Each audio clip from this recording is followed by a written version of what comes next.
While they were eating, Jesus took a loaf of bread, and after blessing it, he broke it, gave it to the disciples and said, "Take, eat, this is my body."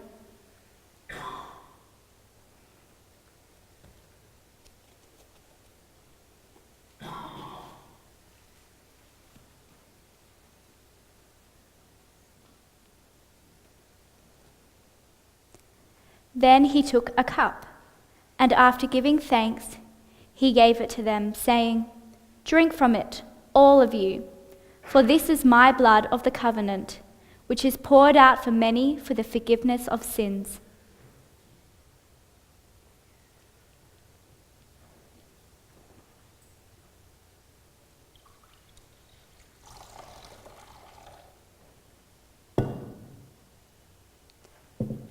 I tell you, I will never again drink of this fruit of the vine until that day when I drink it new with you in my Father's kingdom.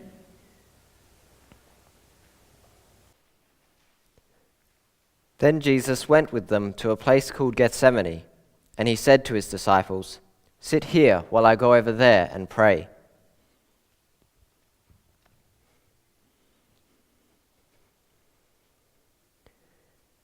He took with him Peter and the 2 sons of Zebedee, and began to be grieved and agitated. Then he said to them, "I am deeply grieved, even to death. Remain here and stay awake with me."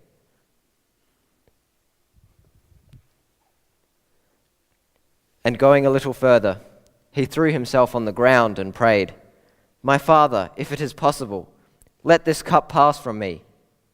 Yet not what I want, but what you want."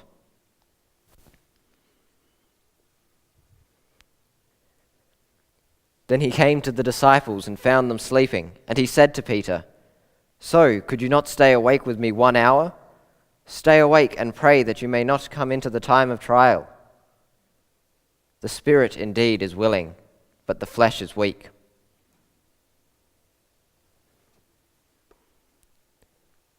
Again he went away for the 2nd time and prayed, "My Father, if this cannot pass unless I drink it, your will be done."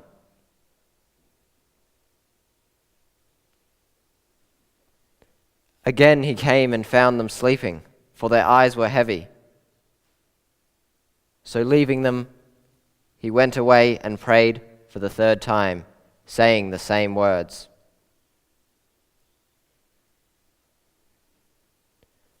When he came to the disciples, he said to them, "Are you still sleeping and taking your rest?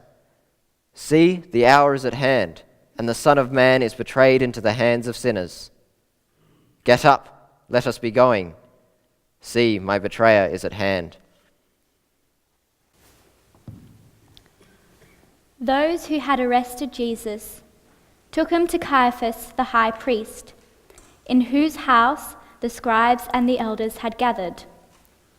But Peter was following him at a distance, as far as the courtyard of the high priest, and going inside, he sat with the guards in order to see how this would end. Now the chief priests and the whole council were looking for false testimony against Jesus, so that they might put him to death. But they found none, though many false witnesses came forward. At last, 2 came forward and said, "This fellow said, 'I am able to destroy the temple of God and to build it in 3 days.'" The high priest stood up and said, "Have you no answer? What is it that they testify against you?" But Jesus was silent. Then the high priest said to him, "I put you under oath before the living God. Tell us if you are the Messiah, the Son of God."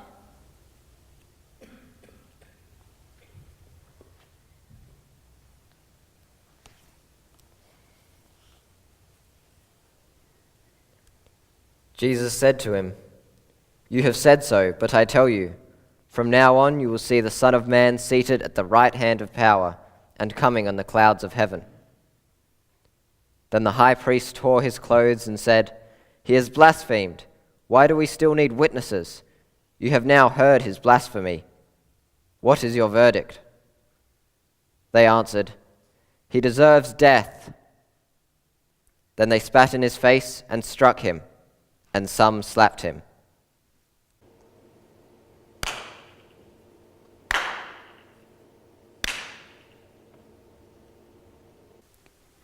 So Pilate went out to them and said, "What accusation do you bring against this man?" They answered, "If this man were not a criminal, we would not have handed him over to you." Pilate said to them, "Take him yourselves and judge him according to your law." The Jews replied, "We are not permitted to put anyone to death." Then Pilate entered the headquarters again, summoned Jesus, and asked him, "Are you the king of the Jews?"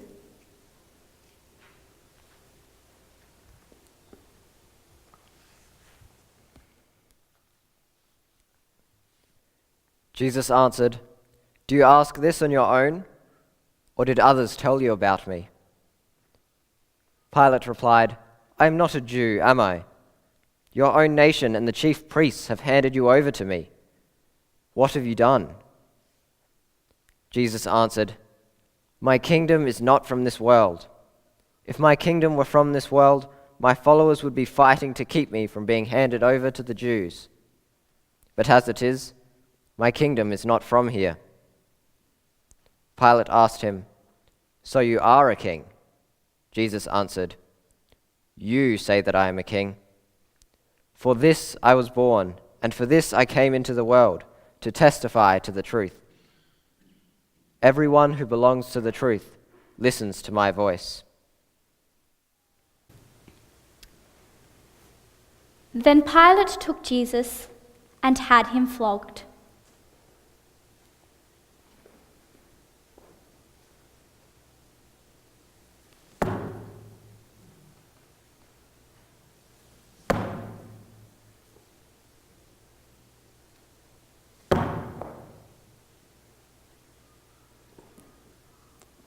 And the soldiers wove a crown of thorns and put it on his head, and then they dressed him in a purple robe. They kept coming up to him, saying, "Hail, King of the Jews!" and striking him on the face.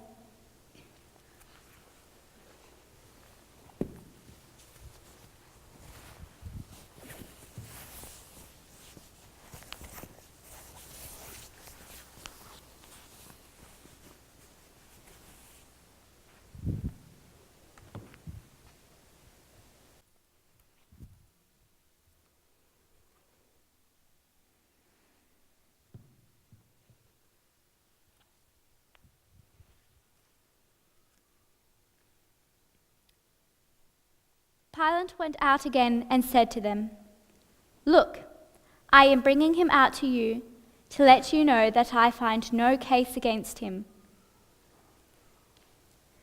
So Jesus came out, wearing the crown of thorns and the purple robe. Pilate said to them, "Here is the man." When the chief priests and the police saw him, they shouted, "Crucify him! Crucify him!" Pilate said to them, "Take him yourselves and crucify him. I find no case against him." The Jews answered him, "We have a law, and according to that law, he ought to die because he has claimed to be the Son of God."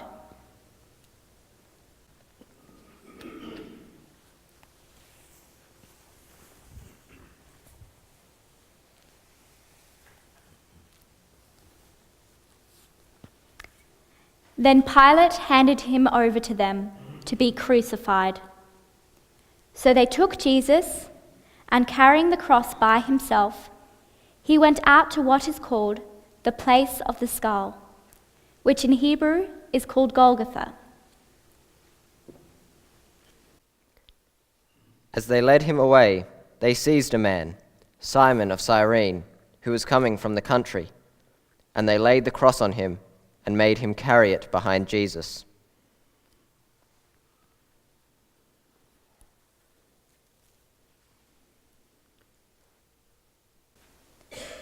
A great number of the people followed him, and among them were women who were beating their breasts and wailing for him. But Jesus turned to them and said, "Daughters of Jerusalem, do not weep for me, but weep for yourselves and for your children."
When they came to the place that is called the Skull, they crucified Jesus there with the criminals, one on his right and one on his left.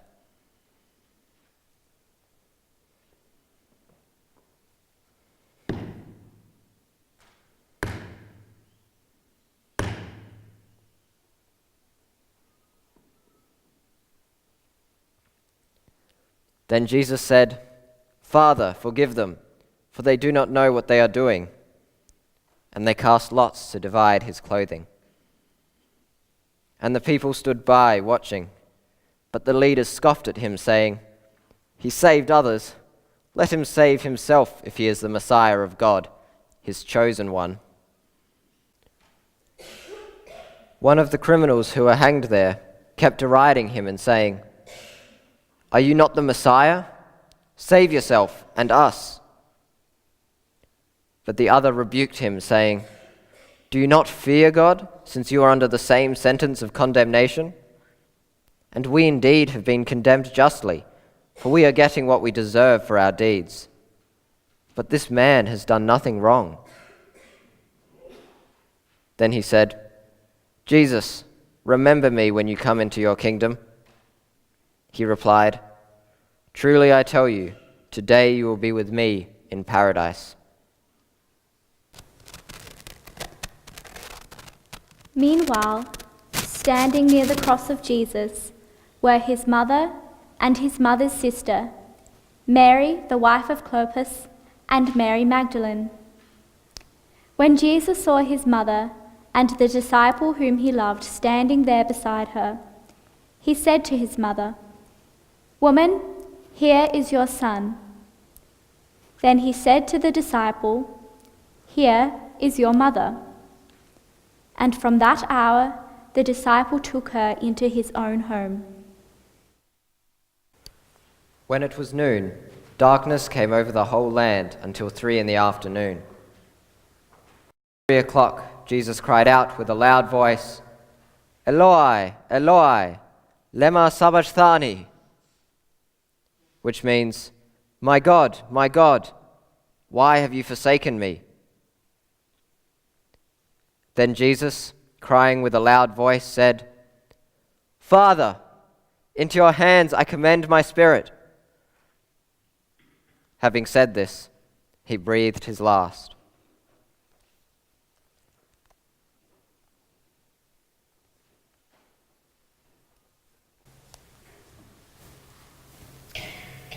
After these things, Joseph of Arimathea, who was a disciple of Jesus, though a secret one because of his fear of the Jews, asked Pilate to let him take away the body of Jesus.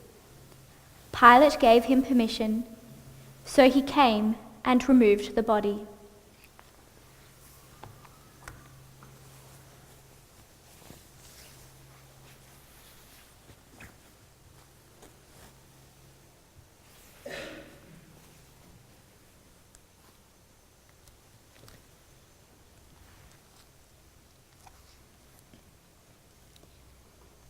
Nicodemus, who had at first come to Jesus by night, also came, bringing a mixture of myrrh and aloes, weighing about 100 pounds. They took the body of Jesus and wrapped it with the spices in linen cloths, according to the burial custom of the Jews. Now there was a garden in the place where he was crucified. And in the garden there was a new tomb in which no one had ever been laid. And so, because it was the Jewish day of preparation, and the tomb was nearby, they laid Jesus there.